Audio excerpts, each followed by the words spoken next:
You were on that team that beat Alabama, right? I was on the team. Yeah. What did you recall from that day? I mean, before the game, did you have any idea what was about to happen?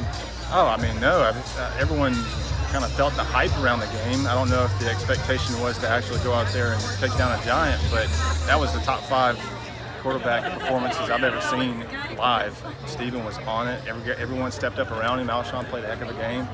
It was fun to watch and fun to be a part of. At halftime, was Spurrier any different from any other game? No, I think that's the great thing about Coach. He's always pretty even keel, no matter if you're up or down.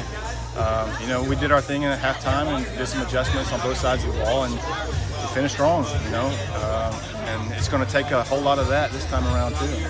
Did you have it after the game though? When did it hit you guys? I mean, obviously you know what happened, but when did you kind of realize what you guys accomplished? Yeah, I think as the game closed out, everyone understood the magnitude of the game and then how much confidence it could provide throughout the rest of the season. I think a lot of guys kind of rallied around that win, and obviously it's hadn't been forgotten since. And hopefully they'll have some of the same memories after this game this year. Speaking of this year, what do you think of this year's team? We saw you at practice earlier in camp. What do you think of the makeup? Boy, if you rewind 2 years ago, just from looking at the personnel and the bodies, this changed completely. I think Coach Muschamp and his staff have done a great job of getting the right people, but then also developing over the course of time. And it's a cycle. It takes a process. I think this is by far his best team, his most complete team with depth. It's also the toughest schedule that he's had. A lot of people like to talk about that, and you can't deny it. We'll just kind of, from a player's perspective, I can tell you that you just focus on each week, and you compete your tail off and see what happens on Saturdays.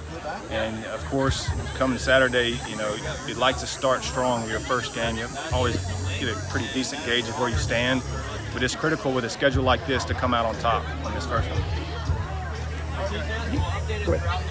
Obviously you've been kind of at a couple of these events now already. Are you kind of an unofficial spokesperson at this point? How are you involved? I guess a little bit. So I've been with Colonial Life. I'm an account executive here for the past year now, and it's a great company to be a part of. We really enjoy it. It allows me to pursue other endeavors like a partnership with the Alumni Association.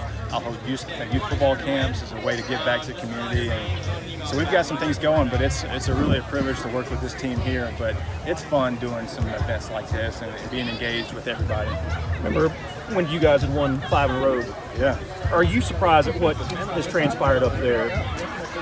No, I think it's just I think it's hard work over a long period of time, and I think that's kind of manifesting there. And they're doing a great job year in, year out, and recruiting guys and performing and executing. I think it's a very competitive around the Southeast, especially our top 2 rivals, Clemson and Georgia.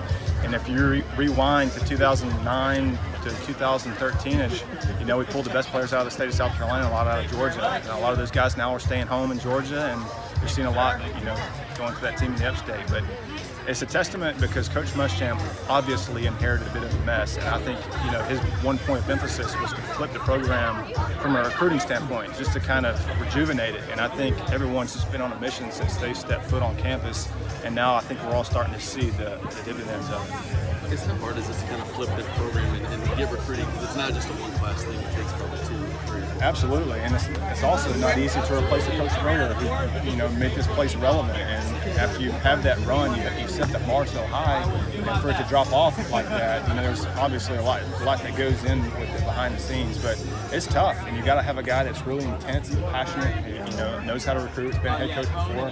So I definitely think they have the right guy in Coach Muschamp, and he's done the right thing in hiring the people that believes in that same mission and going out and living it out daily and trying to accomplish the same type of goals set at the beginning of the year throughout the year. You've been a number 2 quarterback as a freshman before. Yeah. What would you say for a guy like Lewinsky this year to soak up as much as he can? Yeah. And how impactful can that year be of being kind of the understudy? Well, it's a game of football, right? I mean, injuries happen, so you have to stay ready. I think that was the one thing I learned so much in the NFL is how up and down a roster can be. Obviously, you'd like to stay, Jake, to stay healthy, but take mental reps during practice.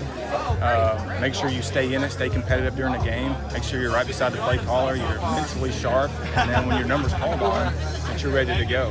And especially with him being a freshman, to step in that spotlight. I played a good bit as a freshman. My first real experience was at Auburn when they won a national championship earlier in that season.